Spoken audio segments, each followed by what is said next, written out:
Okay, so a little bit of a different video today, but I did want to take a little bit of time to kind of praise an area of RE4 that had a lot of diverse opinions in terms of its quality.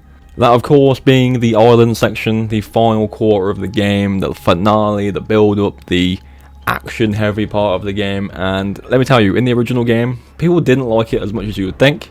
There was cool moments, like the generators and stuff like that, but as a whole, people definitely preferred the village and the castle section over the island section, and I definitely was one of those people. I never really disliked the island per se, but it was definitely a more action focused area compared to the village and the castle. You know, the village was kind of like in early beginnings. You know, there wasn't many enemies, well, varying types of enemy at least. There was not many weapons you could use, and you were kind of low on money and stuff like that, so upgrades were quite scarce. Moving into the castle, you had a bit more kind of awareness of the controls and how the game worked. Obviously you had Ashley involved at that point as well.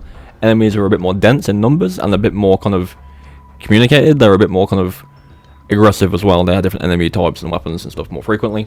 And then the island section was just balls to the wall action, pretty much non-stop till the end of the game, and it is still like that in the remake. Like, it is straight up combat from the get-go, but it is slightly toned down, I would say. I think as a whole, the enemy density has been kind of adjusted. There's not as many things thrown at you at once.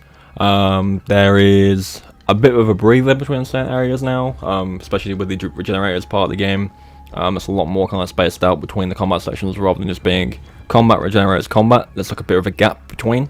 The section where Ashley is driving the bulldozer, I guess, has been removed and replaced with something else. It's been replaced with the sequence where Ashley is driving the wrecking ball kind of truck and you have to defend her, and there's a lot of enemies in there as well. It's probably the highest combat part of the entire island. It is a bit frantic, but there is also a skip for it as well, so if you know the skip, you can kind of get through it quicker and you have to fight loads of enemies at once.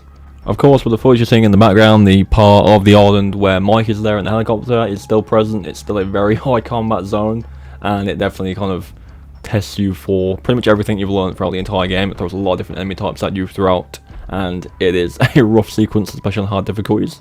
U3 has obviously been removed, which was part of the island section near the end. Again, mentioned it in the video, it probably will come back as like a separate ways boss, I'd imagine. If not, then who knows why. But yeah, that's been removed. So that's not there. You go straight into the Krauser fight. A bit of combat between the Krauser fight and Sadler, and then obviously the Sadler fight has 2 phases now, so it's a bit different as well. And overall, I will say the island does feel a lot more enjoyable to go through. Again, on hard difficulties, it does really test you, but on like a standard run or even an assisted run, we did the assisted run live on stream a few days ago. I only ever do it once, so I thought I'd just stream it. It does feel quite good, so it's not hectic anymore, is what I'll say. There's still hard moments for sure, but overall, the whole island section seems to be a lot more manageable. It's still very combat heavy, like I say, but it is not over the top, which is definitely good. I think in general, a lot of the RE games have bad reps when it comes to the finale part of the game. Obviously it makes sense that it's a bit more amped up in terms of the intensity and stuff, because it is the end of the game. It's kind of leading into the final boss. Village had the same issues as well. Thing with Village was the factory was mostly hated, but I actually really quite liked it. I don't know why. But I really enjoyed the factory sequence of Village. But at the same time, there was the final sequence in Resident Evil 7, the boat everyone kind of universally hates. So the finale sections really do differ from opinion to opinion. It just depends on, you know, if you enjoy the game and if it fits that game. I definitely think the boat had issues in Resident Evil 7. The Village factory area was fine. RE4 Island, original Island was a bit hectic, but it was fine. And they've definitely kind of made it a bit more enjoyable in the remake to go through. I remember doing runs of RE4 back in the day, getting to the very start of the island section and just dreading it, because not only would it take forever to get through, but it was just a slog most of the time. But it definitely doesn't feel that way this time around, which again, I'm all for.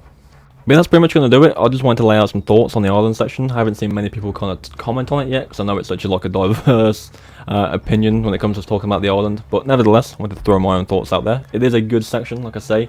Definitely an improvement over the original. Obviously, if you did prefer the original version, let me know.